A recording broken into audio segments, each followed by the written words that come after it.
திருமிகு லட்சுமி சுப்ரமணியன், நீங்க எப்படி புரிஞ்சுக்கிறீங்க இந்த ஸ்டேட்மெண்ட்?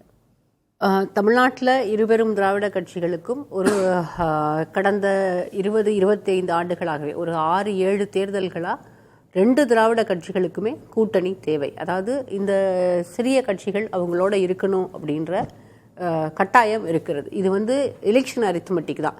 எல்லா தேர்தல்கள்லேயும் அந்த கூட்டல் கழித்தல் அந்த கணக்குகள் எல்லாமே வாக்குகளை எல்லா கட்சிகளுமே ஒரு பெரிய கட்சிக்கும் வாக்குகளை கொண்டு வருவாங்க.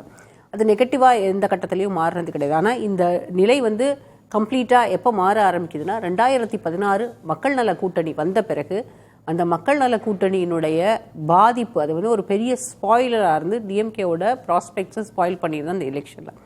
அதற்கு பிறகு இந்த கூட்டணியினுடைய தேவையை திமுகவும் அதிமுகவும் இந்த சிறிய கட்சிகளினுடைய கூட்டணியினுடைய தேவையை ரெண்டு பெரிய கட்சிகளுமே உணர்ந்து தான் செயல்பட ஆரம்பித்தாங்க. 2016 அந்த கூட்டணியை உருவாக்கிய பங்கு ஜெயலலிதாவுக்கு உண்டு. அதாவது திமுகவோடு கூட்டணியில் இல்லாமல் மதிமுகவும் விடுதலை சிறுத்தைகளும் தனித்து விடப்பட்டால் அவங்களுக்கு அதிமுகவுக்கு லாபம் அப்படிங்கிற இடத்துல ஜெயலலிதா ஸ்ட்ராட்டஜைஸ் பண்ணாங்க. அதுக்கு இதை திருமாவளவனே ஒரு இடத்துல ஒரு கட்டத்தில் அவர் அவரே ஒப்புதல் கொடுத்துருக்காரு. அதற்கு பிறகுதான் அந்த வாக்குகள் எல்லாமே பிரியுது. அந்த மக்கள் நல கூட்டணி ஒரு பெரிய ஸ்பாயிலராக இருந்தது. அதற்கு பிறகே தமிழ்நாட்டில் இந்த கூட்டணி கணக்குகளை எப்படி அதை கொண்டு போகணும் அப்படின்ற இடத்துல திராவிட முன்னேற்ற கழகம் ரொம்ப கேர்ஃபுல்லாக அவங்க அதை ஹேண்டில் பண்ணுறாங்க. ஆனால் இதில் இருக்க அந்த கிரெடிட் எல்லாத்தையும் யாருக்கு கொடுக்கணும் அப்படின்னா முதலமைச்சர் ஸ்டாலினுக்கு தான் கொடுக்கணும். ஏன்னா ஒரு இன்க்ளூசிவாக ஒரு அலையன்ஸை அதுவும் 2019 தேர்தலில் இருந்து இது வரைக்கும் 5 தேர்தல்களை சந்தித்து முடிச்சிட்டாங்க. இந்த ஒவ்வொரு தேர்தல்கள்லையுமே அதே கூட்டணியை அவங்களுக்கு கொடுத்த அதே நாடாளுமன்ற தேர்தலில் பார்த்தீங்கன்னா 19 என்ன எண்ணிக்கையில் அந்தந்த கட்சிகளுக்கு சீட்டு கொடுத்துருந்தாங்களோ அதே எண்ணிக்கையில் 2024 சீட்டு கொடுத்துருந்தாங்க. அப்போ இன்க்ளூசிவாக அவங்களுக்கு கூட்டணி கட்சிகளுக்கான தேவைகள் அது ஒரு சக்சஸ் ஸ்ட்ராட்டஜி, அது ஒரு ஃபார்முலா. அதை புரிஞ்சுக்கிறேன். நான் திரு இபிஎஸ் அவர்களுடைய விமர்சனத்திலிருந்து அந்த லைனை எடுக்கிறேன். திமுக அப்படின்ற அந்த கட்சியை நம்பி முதலமைச்சர் இல்ல, அவரோட கூட்டணி கட்சிகளை நம்பி தான் இருக்கிறாரு அப்படின்ற அந்த ஸ்டேட்மெண்ட். அதுக்குதான் ஆரம்பத்திலே உங்களுக்கு 2 திராவிட கட்சிகளுக்குமே இன்றைக்கு யாருக்கு அதிகம் தேவை இருக்கிறது? இன்றைக்கு அதிகம் தேவை இருக்கிறது அதிமுகவுக்கு தான். அதிமுகவை பொறுத்த வரைக்கும் அவங்க ஒரு கடந்த ஜெயலலிதாவினுடைய மறைவுக்கு பிறகே அவங்க மெகா கூட்டணி தான் பேசிக்கிட்டு இருக்காங்க. அந்த மெகா கூட்டணி இது வரைக்கும் அமைந்த பாடல. மெகா கூட்டணி வந்தால் ஒருவேளை அது வெற்றிக்கு வழிவகுக்குமோ அப்படின்ற எண்ணம் எடப்பாடி பழனிசாமி அவர்கள் தரப்புல இருக்கிறது. ஆனால் ஜெயலலிதா இருந்த வரைக்கும் தனித்து வெற்றி பெற்ற ஒரு கட்சி இன்றைக்கு கூட்டணி கட்சியை அல்லது யாராவது கூட்டணிக்கு வந்துட்டா வெற்றி பெற்ற மாட்டாமா அப்படின்ற ஒரு எண்ணத்தில் இருக்கக்கூடிய நிலையில தான் அதிமுக இருக்கிறது. அதனால தான் அவர் ஒரு மாசத்துக்கு முன்னால தாவேகா கொடியெல்லாம் பறக்கும்போது பிள்ளையார் சொல்லி போட்டாச்சுன்னு எல்லாம் பேசுவது. ஸோ ரொம்ப டெஸ்பரேட்டான ஒரு நிலைமையில் இருக்கிறது அதிமுக தான். இன்னும் சொல்லப்போனால் தாவேகாவும் கூட்டணிக்கு வேறு ஏதாவது ஒரு கட்சி வரும், இந்த கட்சி வந்தால் விஜயனுடைய தலைமையை ஏற்றுக்கொண்டு அவங்க எலெக்ஷனை ஃபேஸ் பண்ணுவாங்கன்ற எண்ணத்தில் தாவேகாவும் இருக்கிறாங்க. ஆனால் திமுக கூட்டணியில் இருக்கக்கூடிய கட்சிகள் பிரிஞ்சு வந்தால் மட்டும்தான் இவங்க எல்லாருக்குமே அந்த அவங்களோட ஓட் ஷேரை இன்க்ரீஸ் பண்ண முடியும். ஏன்னா திருமாவளவனை வெளியில் கூட்டிகிட்டு வர்றதுக்கும் காங்கிரஸை வெளியில் எடுக்கிறதுக்குமான முயற்சிகள் இன்றைக்கு இல்லை, 2021 தேர்தலிலேயே நடந்தது.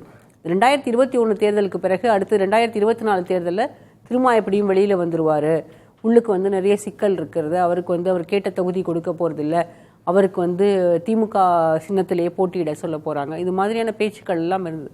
ஆனால் அது எல்லாமே சால்வ் பண்ணி தான் ரத்ன கம்பளம் விரிப்போம்லாம் சொன்னாங்க. அது எல்லாமே அதை தான் நான் சொன்னேன், இன்க்ளூசிவாக ஒரு அலையன்ஸை இவ்வளோ நாளைக்கு வச்சுக்க முடியுன்றதே ஒரு பெரிய ஸ்ட்ராட்டஜி, அதுவே ஒரு பெரிய சக்ஸஸ். இன்னைக்கு திமுக கூட இருக்கக்கூடிய கட்சிகள் என்னன்னா பாஜக எதிர்ப்பு அப்படின்ற ஒரே புள்ளியில கூட நிற்கிறாங்க. இப்போ அதிமுகவும் சரி விஜயனுடைய தலைமையில் இருக்கக்கூடிய தாவேகாவும் சரி இந்த இடத்துல இந்த புள்ளியை அவங்க ஒரு சந்தேக கண்ணோடையே அவங்கள பார்க்க வேண்டியதா இருக்கு இந்த புள்ளியில. அப்போ அவங்களுக்கு அவங்க கூட காங்கிரஸோ அல்லது விசிகாவோ வருவதற்கான வாய்ப்புகள் ரொம்ப குறைவு. எல்லா கட்சிகளுக்குமே ரொம்ப பெரிய பர்சன்டேஜ் எல்லாம் கிடையாது. ஒரு 4-5% வாக்குகள் அப்படின்னா கூட அது வெற்றிக்கான ஒரு வழியை கொடுக்கக்கூடிய இந்த இடத்துலதான் கேள்வி. திருமிகு ஸ்டாலின் அவர்கள் பேசும்போது கருப்பு சிவப்பு நீலத்தை யாராலும் பிரிக்க முடியாது, யாராலையும் வீழ்த்த முடியாது அப்படின்னு சொல்றாரு. இப்போ அதை மறுபடியும் அழுத்தி சொல்ல வேண்டியதற்கான காரணம் இல்ல அவர் பேசின அந்த மெசேஜ் அப்படின்றது அதிமுகவுக்கா இல்ல தாவேக்காக்கா? ஏன்னா இப்போ 2019 இருந்து இணைஞ்சுதான் இருக்காங்க. வேற எந்த கட்சி இப்போ விசிக விஜயோட போயிருவாரு இப்படின்லாம் பேசப்பட்டது. அதே மாதிரி காங்கிரஸ் விஜயோட போயிரு அப்படின்லாம் பேசப்பட்டது. இப்போ அதெல்லாம் இல்ல, அந்த பிரச்சனை எல்லாம் கிடையாது, அதெல்லாம் சால்வ் ஆயிடுச்சு, இந்த கூட்டணி இப்படிதான் இருக்கு, இன்டாக்டா இருக்கு அப்படின்னு உணர்த்த வேண்டிய கட்டாயம் இருக்கா? உணர்த்த முயற்சி பண்றாரு. தாவேக்காவுக்கோ அதிமுகவுக்கோ எல்லாம் அவர் மெசேஜ் சொல்றாருலாம் நினைக்கல. பிஜேபிக்கு தான் அவர் சொல்றாரு. திமுக வந்து அவங்க ஃபைட் பண்றதே பிஜேபியோட தான். இன்னைக்கு வந்து ஐடியாலஜிக்கலா தான் அவங்க ஃபைட் பண்றாங்க. களத்துல இங்க தமிழ்நாட்டுக்குள்ள அடுத்த தேர்தல் அதிமுகவோடு போட்டி அப்படின்னாலுமே பாரதிய ஜனதா கட்சியை எதிர்த்து தான் திமுக இருக்கிறது. மத்தியில் ஆளுங்கட்சியாக இருக்கக்கூடிய பாரதிய ஜனதா கட்சிக்கு தான் அவர் இந்த மெசேஜை சொல்லியிருக்காருன்னு நான் புரிஞ்சுக்கிறேன். நாங்க எல்லோரும் ஓரணியில தான் இருக்கிறோம். நீங்க வந்து அதாவது பெரியாரிய, திராவிட, அம்பேத்கரிய கொள்கைகள் எல்லாம் ஒன்று சேரும் போது மதவாதத்தை வீழ்த்த முடியும் அப்படின்றது தான் அதுல இருக்க மெசேஜ்.